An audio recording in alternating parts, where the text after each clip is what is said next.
അതെ, നമ്മൾ ഇന്നിവിടെ ചെയ്യാൻ പോകുന്നൊരു മീനച്ചാറാണ്. അപ്പം എൻ്റെ വീഡിയോ കാണുന്ന എല്ലാവരും ലൈക്ക് ചെയ്യണം, സബ്സ്ക്രൈബ് ചെയ്യണം, എൻ്റെ ചാനൽ ഷെയർ ചെയ്യണം. അപ്പം ഇതിന് വേണ്ട കാര്യങ്ങൾ എന്ന് പറഞ്ഞാൽ ഇഞ്ചി വേണം, വെളുത്തുള്ളി വേണം, പച്ചമുളക് വേണം, കറിവേപ്പില വേണം, അതുപോലെ നല്ലെണ്ണ. അച്ചാറിന് ഇങ്ങനെയൊക്കെയാണ്. എനിക്കും വലിയ ഐഡിയ ഇല്ല കേട്ടോ. ഇത് ചെയ്യുന്ന എൻ്റെ റൂംമേറ്റാണ്. അപ്പം നിങ്ങൾക്ക് വേണ്ടിയാണ് ഈ വീഡിയോ എടുക്കുന്നത്. അപ്പോൾ എല്ലാവരും ഒന്ന് ട്രൈ ചെയ്ത് നോക്കണം കേട്ടോ. ഞാനിത് എന്തായാലും ചെയ്ത് നോക്കുന്നുണ്ട് പിന്നീട്. അപ്പം നിങ്ങൾക്ക് വേണ്ടിയാണ് ഈ വീഡിയോ എടുക്കുന്നത്.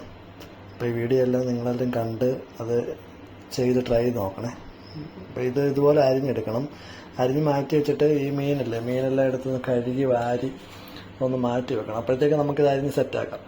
എന്നിട്ട് ഈ മീൻ എടുത്തിട്ട് നേരെ ഇച്ചിരി മുളക് പൊടി, ഇച്ചിരി മഞ്ഞൾപ്പൊടി, ഉപ്പ് ആവശ്യത്തിന് നല്ലോണം ചേർത്ത് പെരട്ടി ഒന്ന് ഒരു ഏകദേശം ഒരു അരമണിക്കൂർ മാറ്റി വെച്ചോ, കുഴപ്പമില്ല. അപ്പോഴത്തേക്ക് അതൊന്ന് പിടിക്കും. എന്നിട്ട് അപ്പോഴത്തേക്ക് നമ്മൾ സൈഡിൽ ബാക്കിയുള്ള പരിപാടികളെല്ലാം ഇതെല്ലാം അരിഞ്ഞ് സെറ്റാക്കി മാറ്റി വെച്ചിട്ട് അതിനകത്തൊരു ചീനിച്ചട്ടി എടുത്തിട്ട് അതിനകത്തോട്ട് നല്ലെണ്ണയാണ് ഈ അച്ചാറിന് ഏറ്റവും നല്ല കേട്ടോ.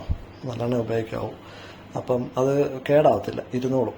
അപ്പം അതങ്ങോട്ട് നല്ലെണ്ണ അങ്ങോട്ട് ഒഴിച്ചിട്ട് ഈ മീന് ഒന്ന് സെറ്റായി കഴിഞ്ഞ് നേരെ എടുത്ത് അതിനകത്തോട്ടിട്ട് നല്ലോണം ഒന്ന് വറുത്ത് കോരിയെടുക്കണേ. ഒത്തിരി കരിഞ്ഞൊന്നും പോലെ ഒരു പരുവുണ്ട്, ഒരു വറുപ്പിനൊരു പരുവത്തി എടുത്ത് അച്ചാറിന് പറ്റിയ പരുവുണ്ട്. അത് സെറ്റാക്കി എടുത്ത് മാറ്റി വെച്ചിട്ട് ആ എണ്ണയിൽ തന്നെ നമ്മൾ നേരെ ഇതിനകത്തോട്ട് നമ്മുടെ വെളുത്തുള്ളി, അതുപോലെ ഇഞ്ചി, പച്ചമുളക്, വറ്റലമുളക്, കറിവേപ്പില, ഉലുവ ഇതെല്ലാം കൂടെ അതിനകത്ത് ചേർക്കണം. നമ്മൾ ഈ അരിഞ്ഞു വെച്ച എല്ലാം കൂടെ ചേർത്ത് അത് ഒന്ന് സെറ്റായി വരുമ്പോഴത്തേക്ക് ഈ വറുത്ത് കോരി വെച്ച മീനെടുത്ത് നേരെ അതിനകത്തോട്ടിട്ട് ഒന്ന് മിക്സ് ചെയ്തെടുക്കണേ.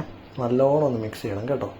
മിക്സ് ചെയ്തെടുത്തിട്ട് അതിനകത്ത് നല്ലോണം വിനാഗിരി ഒഴിക്കണം, ആവശ്യത്തിന് ഉപ്പ്. ഈ വിനാഗിരി ഒഴിക്കുന്തോറും മീൻ ഭയങ്കര ടേസ്റ്റാണ്. അതിനെന്ന് വെച്ചാൽ അതിൻ്റെ ഈ ഇഞ്ചി, ഈ വെളുത്തുള്ളി, ഈ കറിവേപ്പില ഇതെല്ലാം കൂടെ കിടന്നിട്ട് ഇതൊന്നൊരു ടേസ്റ്റ് എന്ന് പറഞ്ഞാൽ വേറെ നമുക്ക് പറഞ്ഞായിരിക്കും. ഭയങ്കര രുചിയാണ് അത്. ഇതിൻ്റെ കൂട്ടത്തിൽ ഈ വിനാഗിരി ഒഴിക്കും ഒരു പുളിയും ഒരു എരിവും ഈ ഇഞ്ചിയുടെ ടേസ്റ്റ് ഇതെല്ലാം കൂടെ കിട്ടുമ്പോഴത്തേക്ക് അടിപൊളിയാണ്. ചോറൊക്കെ നമ്മളൊക്കെ ഈ ഗൾഫ് ജീവിതത്തിൻ്റെ ഇടയ്ക്കൊക്കെ ഉള്ള പരിപാടിയാണ് ഇതൊക്കെ. അപ്പോൾ നിങ്ങൾക്ക് വേണ്ടിയൊക്കെയാണ് വീഡിയോ ഇടുന്നത്. അപ്പോൾ എല്ലാവരും ട്രൈ ചെയ്യണം. നമ്മൾ ആമ്പിള്ളേരൊക്കെ നല്ലോണം പഠിക്കണം കുക്കിംഗ് ഒക്കെ കേട്ടോ. എല്ലാവരും പഠിച്ചിരിക്കണം. അത് വലിയൊരു ഘടകമാണ്. നമ്മൾ ഒറ്റപ്പെട്ടാൽ നമുക്ക് എപ്പോഴും ആ വീട്ടിൽ അമ്മയച്ഛനെ ഒന്നും ആശ്രയിക്കാൻ പറ്റത്തില്ലല്ലോ. അതൊക്കെ വെച്ച് പഠിക്കണം ആമ്പിള്ളേർ. പെൺപിള്ളേരെ ആശ്രയിക്കാൻ പറ്റത്തില്ല. അപ്പോൾ നമ്മളിതൊക്കെ വെച്ച് പഠിക്കണം. അതൊക്കെ സിമ്പിളാണ്. എല്ലാവരും ട്രൈ ചെയ്ത് നോക്കണം. ഞാനും ഇങ്ങനെയൊക്കെ വന്നിട്ടാണ് പഠിച്ചത്, അല്ലാതെ ആരും പഠിപ്പിച്ചതൊന്നുമല്ല. എല്ലാവരും ചെയ്ത് പഠിക്കണം.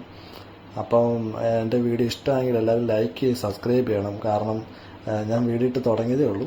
എല്ലാവരും വീഡിയോ കണ്ടിട്ട് ഇഷ്ടപ്പെട്ട ഷെയറും ലൈക്കും ഒക്കെ ചെയ്ത് സഹായിക്കണേ. അപ്പോൾ നമുക്ക് അടുത്ത വീഡിയോ ഒക്കെ ഇടാൻ പറ്റും ഇഷ്ടം പോലെ. പിന്നെ കുക്കിംഗ് വീഡിയോ ഇനിയിപ്പോൾ വളരെ കുറവായിരിക്കാം. കാരണം നമ്മൾ ഇവിടുന്ന് റൂം മാറും. അപ്പോൾ പിന്നെ കുക്കിംഗ് ഒക്കെ ചിലപ്പം കാണാൻ ചാൻസ് കുറവാണ് ഇനിയും ഒരു മാസമൊക്കെ കഴിയുമ്പോഴത്തേക്ക്. അപ്പോൾ നമുക്ക് അടുത്ത വീഡിയോ എന്നൊക്കെ പറഞ്ഞാൽ ചിലപ്പോൾ മിക്കവാറും ഈ ഹോട്ടലിലൊക്കെ റെസ്റ്റോറൻറ്റൊക്കെ കൂടുതലായിരിക്കും നമ്മൾ ഇത് ചെയ്യുന്നത്, ഔട്ട് സൈഡ്. അപ്പോൾ ഹോട്ടലിലൊക്കെ വീഡിയോ ആയിരിക്കും ഇനിയിപ്പോൾ കൂടുതലും ഞാൻ ഇടാൻ പോകുന്നത്. പറ്റുന്ന പോലെ ചെയ്യാം. കുക്കിംഗ് വീഡിയോ വളരെ കുറവായിരിക്കാം.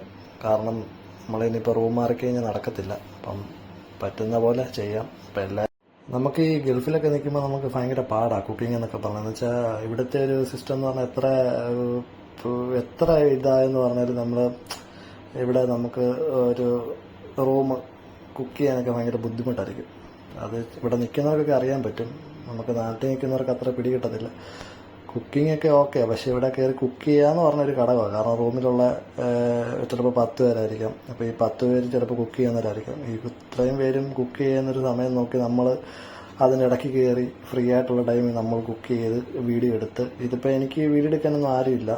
ഞാൻ കുക്ക് ചെയ്യുന്നതിൻ്റെ ഇടയ്ക്കൊക്കെ തന്നെയാണ് ഒരു കയ്യിൽ മൊബൈലും പിടിച്ചിട്ട് ഒരു കൈ കുക്കിങ്. അപ്പോൾ അങ്ങനെയാണ് ഇതൊക്കെ എടുക്കാറുള്ളത്. ഭയങ്കര ഒരു പരിപാടിയാണ് അത്. അപ്പം നമ്മുടെ ഗൾഫ് ജീവിതത്തിൽ ഒരു ഘടകമാണ് ഈ റൂം, കുക്കിങ്. അപ്പം ഭയങ്കര പാടാണ്. അപ്പോൾ എല്ലാവരും എൻ്റെ അഭിപ്രായത്തിൽ ഞാൻ പറയുന്നത് എല്ലാവരും കുക്കിംഗ് പഠിച്ചിരിക്കണം. കാരണം നമ്മൾ മുന്നോട്ടുള്ള ജീവിതത്തിൽ ഒരാളെ ആശ്രയിക്കാൻ പറ്റത്തില്ല. എല്ലാവരും നമ്മുടെ കൂടെ കാണത്തില്ല. അപ്പോൾ അതൊക്കെ നമ്മൾ പഠിച്ചിരിക്കണം. ഒരാളെ നമ്മൾ ഒറ്റപ്പെടുത്തി നമുക്ക് കുക്കിംഗ് അറിയാതെ നമ്മൾ ആഹാരം കഴിക്കാതിരിക്കരുത്. വീട്ടിലായാലും അല്ലാതായാലും അപ്പോൾ അത് ഏറ്റവും നല്ലൊരു കാര്യമാണെന്ന് എനിക്ക് തോന്നുന്നത്. ഇത് പറയാൻ കാരണം നമ്മൾ വെളിയിൽ പോയി ആഹാരം കഴിക്കുന്നത് ഭയങ്കര മടുപ്പായിരിക്കും. കുറച്ച് കഴിയുമ്പോൾ നമ്മൾ മടുക്കും. അത് വെച്ച് കഴിക്കണം കഴിവതും. അപ്പോൾ എല്ലാവരും കുക്കിംഗ് പഠിക്കണം. അപ്പോൾ എൻ്റെ വീഡിയോ ഇഷ്ടമായെങ്കിൽ എല്ലാവരും എന്നെ സപ്പോർട്ട് ചെയ്യണം. അപ്പോൾ ലൈക്ക് ആൻഡ് സബ്സ്ക്രൈബ് ചെയ്യണം. അപ്പോൾ നമുക്ക് അടുത്ത വീഡിയോ കാണാം. താങ്ക്